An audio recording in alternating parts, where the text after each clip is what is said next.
नमस्कार।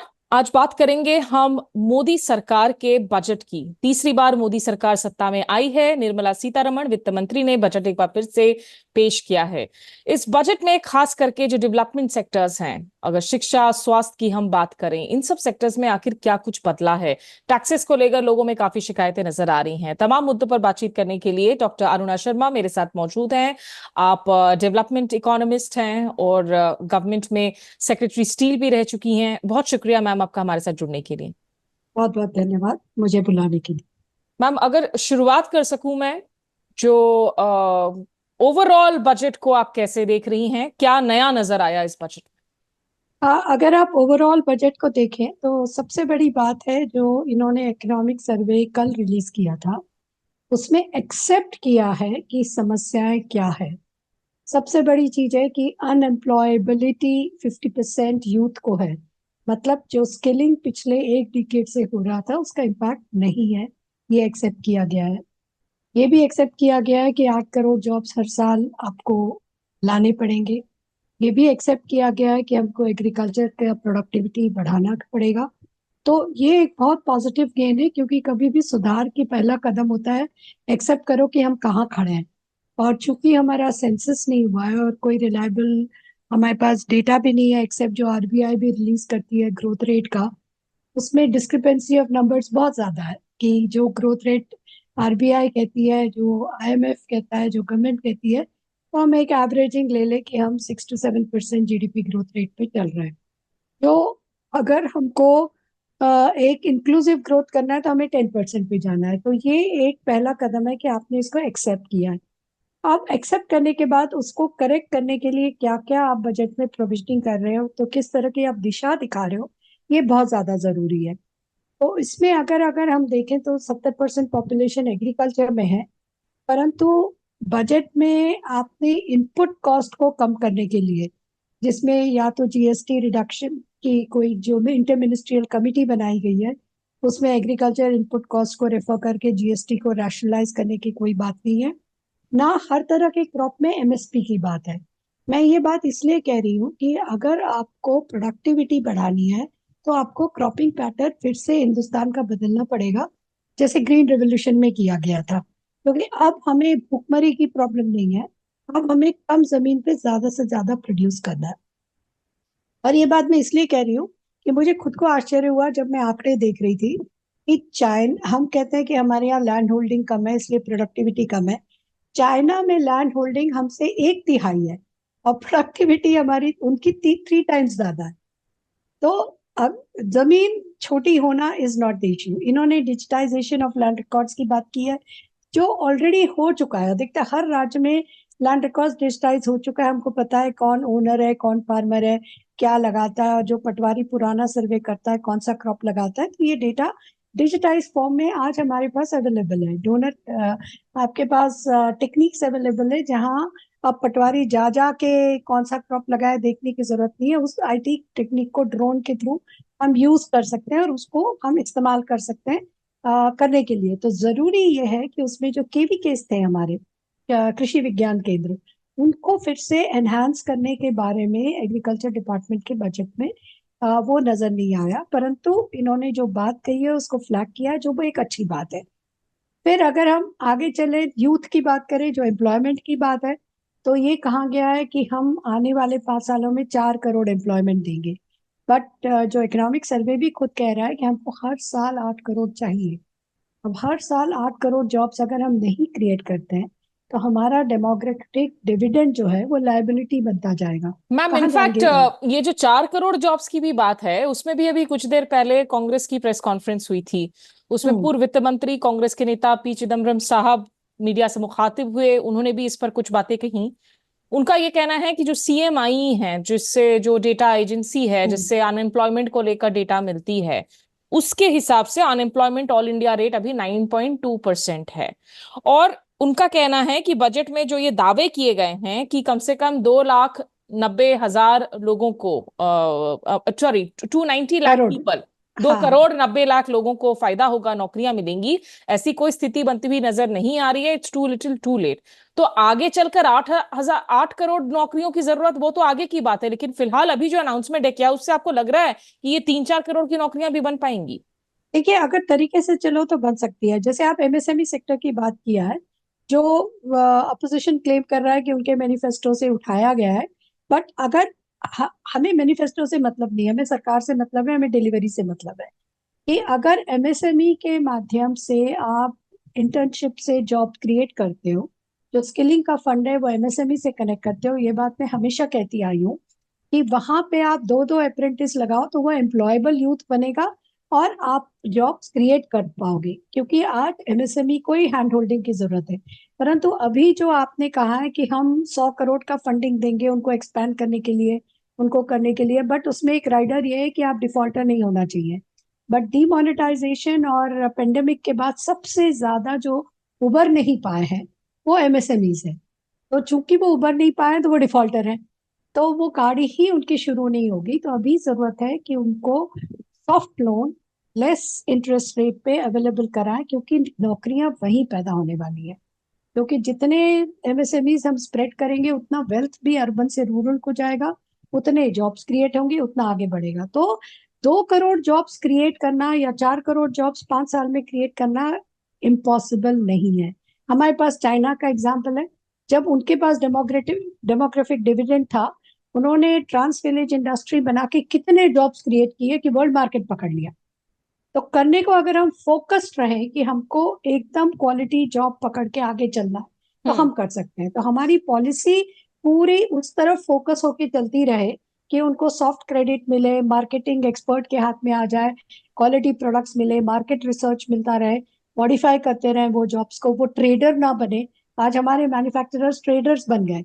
उनको हम्म। आसान पड़ता है कि चाइना से माल ला के अपना ठप्पा लगा के बेचो यहाँ पे, हम्म। Than manufacturing. तो हमारे जो मैन्युफैक्चरिंग लॉज है, जो टैक्सेशन लॉज है, वो सब होलिस्टिक अप्रोच लेके अगर हम चले तो असंभव नहीं है, मैम, एक कर सकते। इंटरेस्टिंग बात आपने कही कि सॉफ्ट लोन्स आप लो क्रेडिट पर दीजिए, लो इंटरेस्ट पर बिल्कुल, दीजिए। अब बिल्कुल। इंडिया में एक बहुत बड़ा युवा तबका है जो लोन्स का शिकार हुआ है, क्योंकि लोन माफिया का ग्रोथ देखा है हमने ओवर द इयर्स। पैंडेमिक का आपने जिक्र किया, और उसके दौरान खास करके, तो क्या अगर सरकार की तरफ से सॉफ्ट लोन्स दिए जाते हैं, ये जो लोन शार्क्स वाले पूरे इकोसिस्टम में हमारे युवा फंस रहे हैं, स्टूडेंट्स फंस रहे हैं, क्या उससे वो बच सकते हैं फिर?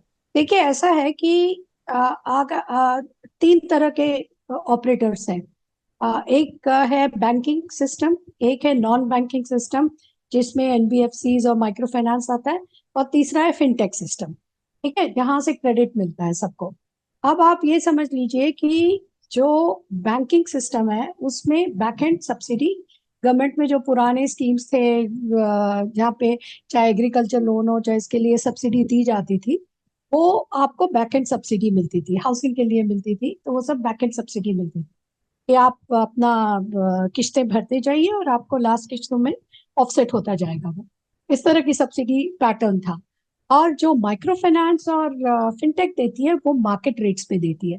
वो चाहे 24% दे, 26% दे, बट वो इसीलिए सक्सेसफुल है। उनमें डिफॉल्टर रेट अगर आप देखोगे 2 से 3% है। वो इसीलिए रहता है क्योंकि उनके सिस्टम में ज्यादा कॉम्प्लिकेशंस नहीं है और बैरियर्स नहीं है, और आसानी से लोन मिल जाता है। जब जरूरत है तब लोन मिल जाता है। तो ये जो यूथ भी आया है या सब जो उसके गिरफ्त में आ रहे हैं, उसमें आपको इंडेटेड नहीं होना है। तो आपको एजुकेशन और फाइनेंशियल लिटरेसी की, जब हम लोगों ने 2012 में फाइनेंशियल इंक्लूजन की बात शुरू की थी, बैंक्स पोस्ट ऑफिस को इन्वॉल्व किया था, अकाउंट्स खोले थे, डायरेक्ट बेनिफिट ट्रांसफर शुरू हो गए थे, कैश खत्म हो गया। आज की तारीख में सरकार से कोई पैसा कैश में या चेक से किसी को नहीं जाता है, सारा का सारा ट्रांसफर होता है, इलेक्ट्रॉनिक ट्रांसफर से होता है। तो ये सारा जब किया गया था तब ये बात भी साथ में थी कि फाइनेंशियली लिटरेसी बढ़ाना बहुत जरूरी है, कि कर्जा कैसे लेना है। जब डिमोनेटाइजेशन के समय मॉरिटोरियम दिया गया था, तो माइक्रो फाइनेंस इंस्टीट्यूट द्वारा एक कार्ड बनाया गया कि अगर आप मॉरिटोरियम लेते हो तो आपका इंटरेस्ट कितना बढ़ जाएगा। आपने 3 महीने का लिया या 6 महीने का लिया तो आपका कितना बढ़ जाएगा, और एक्चुअली आपका आउट ऑफ पॉकेट कितना ज्यादा जाएगा। तो 80% लोगों ने मॉरिटोरियम का फायदा नहीं लिया। तो ये एजुकेशन होना बहुत जरूरी है, क्योंकि क्रेडिट तो रहेगा। तो इसीलिए मैं जो कहती हूँ सॉफ्ट लोन देना है तो ये जो बैक एंड सब्सिडी है वो सरकार को ही देनी पड़ेगी, चाहे लोन इन तीनों में से कहीं से भी आए, वो देना बहुत ज्यादा जरूरी है। और अभी मुझे चिंता तो इस बात की हो रही है कि हम बात कर रहे हैं कि यूपीआई के ऊपर भी एक फीस वसूलने की बात कर रही है। अरे आप किसको इंसेंटिवाइज कर रहे हो, कैश को कर रहे हो कि इलेक्ट्रॉनिक ट्रांसफर को इंसेंटिवाइज मैम करना चाह रहे फीस अब किस पर नहीं है, मुझे लगता है उसकी सूची बेहद छोटी है। फीस वाले तो हो? सारी जो सूची है वो अपने आप में इतनी लंबी हो गई है। बहुत लंबी है, हर कोई चीज में अंडर जीएसटी फीस है। है, कोई ओवर फीस है, कोई पता नहीं 10,000 किस्म के टैक्स लगे हुए हैं। बिल्कुल सही कहा आपने। तो इसलिए बहुत जरूरी है कि आप किस चीज को, जैसे मैंने कहा ना, होलिस्टिक अप्रोच होना चाहिए। आपको लोन देना है, आपका पैसा बैंक का बच रहा है, आज लोग बैंक नहीं जा रहे, डिजिटल पेमेंट्स कर रहे हैं, आपका नोट छापने का पैसा बच रहा है, तो ये सारा जो cost of the fintech financial transfers का है ये आरबीआई को बियर करना चाहिए। और आपको सारे इलेक्ट्रॉनिक ट्रांसफर को फ्री ऑफ एनी टैक्स रखना चाहिए कि उस पर कोई भी ट्रांजैक्शन फीस नहीं लगनी चाहिए, जिससे ज्यादा से ज्यादा लोग इस तरफ आए। तो ये चीजें करना बहुत ज्यादा जरूरी है। तो आपको एक होलिस्टिक देखना पड़ेगा, क्योंकि प्लग में आपने इधर से तो बोला कि हम पॉलिसी दे रहे हैं, हम आपको सब कुछ दे रहे हैं, बट दूसरी तरफ से कपड़ा अगर फट जाता है तो फिर हम्म। वो प्रॉब्लम सॉल्व नहीं होगा हमारा। और ऊपर से नई मुसीबतें आ गई हैं अब, लॉन्ग टर्म कैपिटल गेन्स जो हैं हाँ आपकी, जो हाँ। रियल एस्टेट सेक्टर पर इसके असर प्रभाव कैसा पड़ेगा, क्योंकि आपने उसमें से जो है जो चेंजेस किए हैं, और बेसिकली अब लोग जो पहले प्रॉपर्टी खरीद कर इन्वेस्टमेंट के तौर पर देख रहे थे, अब बेचते वक्त उसमें से जो है कहीं ज्यादा अब टैक्स लगेगा। तो आप इस इन्वेस्टमेंट से भी ज्यादा देखेंगे कि ये मिडिल क्लास को बहुत बुरी तरह हिट करेगा, क्योंकि मिडिल क्लास ऑलरेडी सफरर रहा है, दे लॉस्ट द जॉब, या पे कट भी हुआ है, सैलरी कट भी हुआ है। और फिर हेल्थ का, हमारा एक्सपेंडिचर हेल्थ एंड एजुकेशन का अगर आप देखो तो अभी भी 0.27 ऑफ द जीडीपी, एंड अगर बजट का देखो तो 1.8% ऑफ द जीडीपी के रेंज में ही घूम रहा है।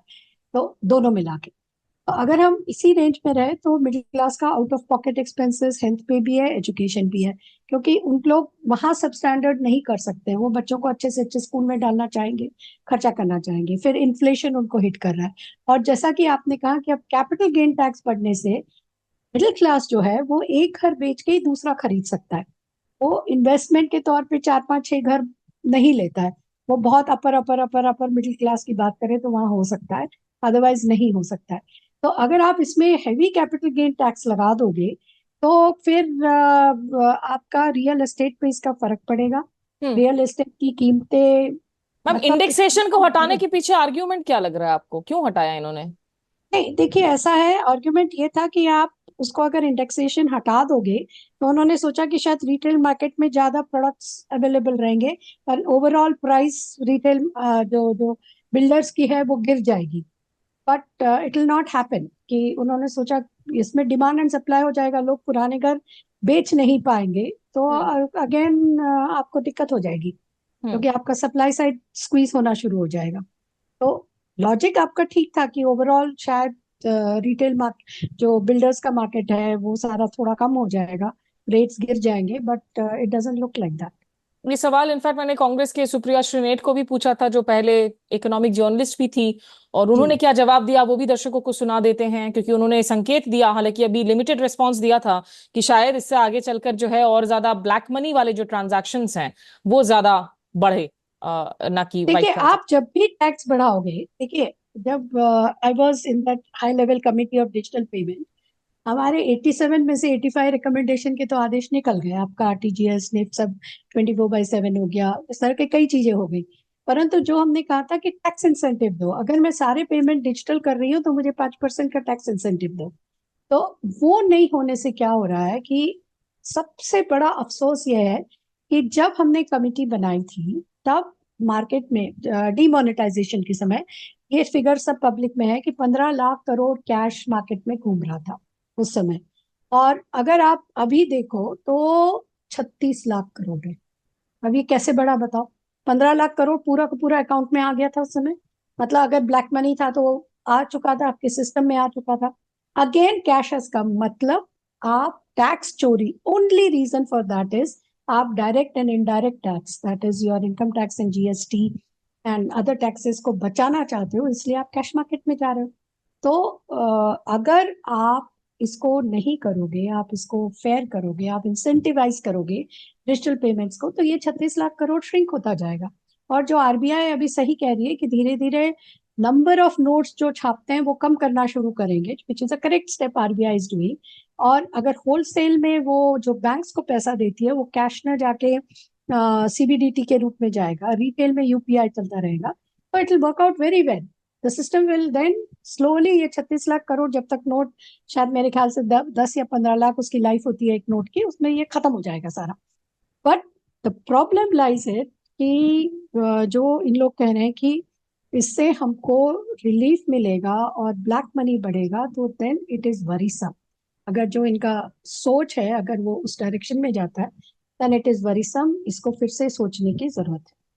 Ma'am just last two questions. एक तो आपने जिसका हल्के से जिक्र किया कि अगर हम हेल्थ स्पेंडिंग्स को भी देखें, अभी भी जो हमारा इतना लो परसेंटेज है ऑफ द इंटायर बजट, इस बार भी जैसे निर्मला सीतारमण जी ने कहा कि शिक्षा और रोजगार के लिए बजट में 1.48 लाख करोड़ रुपए रखे गए हैं। बजट रोजगार, प्रशिक्षण, एमएसएमई और मध्यम वर्ग पर केंद्रित रहेगा। कोई शिफ्ट कैसे आ पाएगा हमारे हेल्थ सेक्टर में, खास करके हमारे एजुकेशन सेक्टर में, क्योंकि वो स्पेंडिंग सरकारें आती रहती हैं, लेकिन जब टेक्निकली हम पेपर पर देखते हैं तो अभी भी इतनी मिनिमम लेवल है। उसमें जंप के लिए किस चीज की जरूरत है हमें? देखिए, बहुत साफ है कि एजुकेशन एंड हेल्थ ये गवर्नेंस की जिम्मेदारी है कि सबको सबसे अच्छा सेहत और opportunity of the best education मिले। हिंदुस्तान में भी आप इंडिपेंडेंस के बाद देखो, अगर मेरे ग्रैंडफादर के टाइम से देखो, ग्रेट ग्रैंडफादर टाइम से देखो, तो ये सब म्युनिसिपल स्कूल्स के प्रोडक्ट थे। तो ब्रिटिश टाइम में the best of the schools way the municipal schools.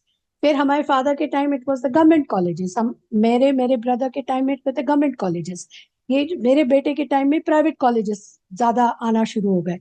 तो आप जितने भी देखोगे, ये गवर्नमेंट की जिम्मेदारी है और इसके लिए फंडिंग, चाहे आप मतलब आप मुझे एक सिंपल चीज बताओ। हम सेस लेते हैं, राइट? और सेस की परिभाषा क्या है कि वो उसी पर्पस के लिए यूज किया जाएगा जिसमें लिया गया है। आप आंकड़े निकाल लीजिए कि एजुकेशन सेस हमारा कितना कलेक्ट हो रहा है, और उसको हम, और ये सीएजी ने भी अपने रिपोर्ट में कहा है कि cess has to be put under special purpose vehicle fund. But उसको हम कंसोलिडेटेड फंड में डाल के जनरल बजट में भेलपुरी बना के उसको खर्च कर रहे हैं। तो जितना कलेक्ट हो रहा है वाह। उतना भी हम खर्च नहीं कर रहे हैं। तो हम्म। सेस का पैसा अगर हम पूरा खर्च करने लगे, पर इसके लिए हेल्थ, रिस्पॉन्सिबल मैम सेंटर है, स्टेट्स हैं? बिल्कुल बिल्कुल 100%, क्योंकि सेस जो है it is not to be shared with the state. Hmm. हाँ, जैसे टैक्सेशन में परसेंटेज है कि इतना टैक्स का 40% जाएगा स्टेट को या इतना जाएगा, वो सारा जो चीज है। एक्साइज ड्यूटी जो है वो स्टेट वसूल करता है अपना जो टैक्स लगा के, उसके ऊपर वैट का लेता है। तो उसी तरह जो सेस है वो सेंट्रल गवर्नमेंट के पूल में रहता है। और हम्म। हम हर पेट्रोल खरीदते हैं या हम अपना इनकम टैक्स फाइल करते हैं, उसमें आप नीचे देखिए एजुकेशनल सेस लिखा हुआ है, ठीक है ना? तो ये जितना पैसा कलेक्ट होता है उसी को हम डालना शुरू करें तो सोर्स है हमारे पास। और उसमें अगर थोड़ा बहुत टैक्स बढ़ेगा भी तो किसी को हर्ट नहीं करेगा, अगर हम quality schools and quality health पहुंचाना शुरू कर दें एट अफोर्डेबल प्राइस। यस। अफसोस वो हमारी प्राथमिकता ही नजर नहीं आती है। मैम एक आखिरी सवाल। अभी हम एक स्ट्रेंज स्टेट में हैं इंडिया में, जहां एक ओल्ड टैक्स रिजीम है, एक न्यू टैक्स रिजीम है, और लोगों को न्यू टैक्स रिजीम के लिए पिछली बजट में थोड़े ज्यादा इंसेंटिव्स दिए गए थे। इस दफा जो है अभी कंफ्यूजन की स्थिति है। क्या ये two tax regimes common thing है इन कंट्रीज? ये क्यों लागू है इंडिया में? डू यू थिंक कि ये सही है, गलत है? नहीं, इसमें सही गलत की बात नहीं है, चॉइस वाली बात है कि किसको क्या सूट करता है। ओल्ड टैक्स रेजिम में आपको हाउसिंग लोन वगैरह वगैरह से जो ऑफसेट होता था वो सारी सुविधाएं थी। न्यू टैक्स रेजिम में एक लमसम की सुविधा है। तो कई लोगों ने प्रेफर नहीं किया न्यू टैक्स रेजिम को, they stuck to the old tax regime. तो आइडिया अभी ये है कि इसको इवॉल्व होना पड़ेगा। तो neither I can say this is good और दैट इज बैड, इसको इवॉल्व होना पड़ेगा, क्योंकि आप एक simplistic way of calculation of tax की तरफ बढ़ रहे हैं। So that was the whole idea behind this कि सिंपलिस्टिक वे रहे। बट आपका अभी जीएसटी और इनकम टैक्स और एक्सपेंडिचर से इतना कॉम्प्लिकेटेड हो गया है कि सीए के बिना तो आप रिटर्न फाइल ही नहीं कर सकते। इस स्थिति में धीरे धीरे लोग आ रहे हैं। और कंप्लायंसेस इतना ज्यादा है कि जैसे एमएसएमई की हम बात कर रहे थे कि अगर आप ई कॉमर्स प्लेटफॉर्म में बोर्ड कर रहे हो, 40 लाख का टर्नओवर है, तो आपको जीएसटी लेना जरूरी है। भले ही आप पे नहीं कर रहे हो, एक पैसा नहीं कर रहे हो, बट जीएसटी आप नहीं पे कर रहे हो, बट आपको GST 1, GST 3B सबको फाइल करना पड़ेगा। तो एक एमएसएमई मैन्युफैक्चरिंग जानता है, हम्म। उसको ये सब कॉम्प्लिकेशंस में वो उलझ जाता है, तो वो घबराता है। तो उससे क्या हो रहा है कि इंस्टेड ऑफ एक्सपैंडिंग, वो अपना छोटा बिजनेस को और छोटा रखने में खुश समझता है। हम्म। तो वही जो मैं पहले कह रही थी ना, कि you must know what you incentivise digital payment, you incentivise boarding on e commerce platform, you incentivise expansion of the manufacturing sector. उन सबको इंसेंटिवाइज करो, उसको सिंपलिस्टिक रखो कि ठीक है भाई, तुमको एक फ्लैट टैक्स हम इतना लेंगे, तुम करते रहो अपना काम। That is there. और जब मैम। आप इनडायरेक्ट टैक्स ले ही रहे हो, हम्म। तो जो बड़ी गाड़ी खरीदेगा वो ज्यादा टैक्स करेगा, जो छोटी गाड़ी खरीदे वो छोटे करेगा। कंज्यूमर टैक्स है ही, तो आप बाकी सारे टैक्सेस खत्म करके उस पर फोकस कर सकते मैम, जो एक इंडिया में एक कंट्रोवर्शियल आइडिया रहा है, राहुल गांधी जिसकी बात करते रहे हैं of taxing the super rich, और ये वर्ल्ड वाइड इस पर डिबेट रही है, खास करके एक ऐसे वक्त में जब इंडिया में इनकम इनइक्वालिटी को हम इतना शार्प डिवाइड के तौर पर देखते हैं कि जितने बिलियनर्स और हमारे जितने लोग बिलो दी पॉवर्टी लाइन या लोअर इनकम ग्रुप्स की अगर हम बात करें, where do you stand on? I am not much in favour of it, जो वेल्थ टैक्स की हम बात करें, फॉर द सिंपल रीजन, अगर हम सुपर रिच की बात करें तो उनका हम कंजम्पशन टैक्स ले ही रहे हैं। कि अगर वो लुम्बरगिनी गाड़ी खरीद रहा है, तो उसके ऊपर हम हैवी टैक्सेशन 28% जीएसटी लगाओ, 30% लगाओ, 40% लगाओ, 50% लगाओ। That is a better way of doing it, right? तो जैसे कह रही थी, तो उस तरह से it will work out better.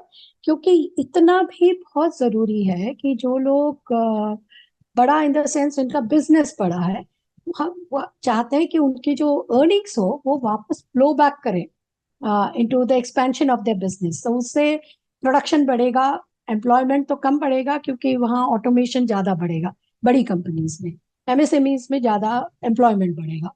ये बड़ा क्लियर इक्वेशन है। तो उस तरह से flowing back is more important than collecting taxes. क्योंकि अनफॉर्चुनेटली जितना सरकार को टैक्स जाता है, उसमें कॉन्फिडेंस लेवल लोगों को कम है कि whether it is going to the right kind of sectors or whether the expenditure is going to the right kind of sectors। क्योंकि आप फ्री गेहूं देके या किसी के खाते में 8,000 डाल के या किसी के खाते में 10,000 डाल के, वो जो पुराना सेइंग था ना कि मछली पकड़ना सिखाओ, तो मछली मत खिलाओ आप एक बार। तो वो एम्प्लॉयमेंट जनरेट करके उसको डिग्निटी से अपनी जरूरत अनुसार खरीदने के लायक बनाओ। देन हम ये बांटते रहे, ठीक है, जो पुअरेस्ट ऑफ द पुअर है उसको हैंड होल्डिंग की जरूरत रहेगी, और हम्म। धीरे धीरे धीरे वो परसेंटेज कम होता जाएगा जब लोग उठते जाएंगे। और वो देखने को मिला उत्तर प्रदेश के चुनावों में, इस बार हमने देखा कि जो लोग 2019 में खुश थे मुफ्त राशन से, वो 2024 में इस केंद्र सरकार से, राज्य सरकार, बीजेपी सरकार से नाराज बिल्कुल, थे क्योंकि उनके बच्चों को नौकरी नहीं मिल रही है, अब वो वर्किंग एज के हो गए हैं। तो बिल्कुल सही। एम्प्लॉयमेंट के लिए एक यंग इंडिया को जो क्वांटम जंप चाहिए मैम, वो अभी भी नहीं मिला है इस बजट से। नहीं, बहुत जरूरी है, क्योंकि क्या क्या है कि 8 करोड़ जॉब्स हमको हर साल क्रिएट करने हैं। क्योंकि अनफॉर्चुनेटली क्या हो रहा है हमारा, कि हमारा अटेंशन ऐसी चीजों में जा रहा है जो गैर जरूरी है, जबकि हमारा पूरा attention employment generation, production enhancement, enhancing income, enhancing demand in the market, सब लिंक्ड है एक दूसरे से। इसकी तरफ जाना चाहिए, क्योंकि डिग्निटी देखो हर एक की है, ठीक है ना? आप एक ह्यूमन राइट्स की जो हम बात करते हैं ना, कि आप किसी को भी दो, विद डिग्निटी दो, एजुकेशन दो, हेल्थ दो, इंफ्रास्ट्रक्चर दो, और स्किलिंग दो। That's the governance, good governance के ये इंडिकेटर्स हैं। इसको फोकस में बोला है, नियत बताई है बजट ने, नियत ने इंटेंशन भी बताया है। अब डिटेलिंग में हमको इसी पे फोकस करने की जरूरत है, वरना हम दाएं बाएं जाएंगे तो फिर नहीं हो सकता।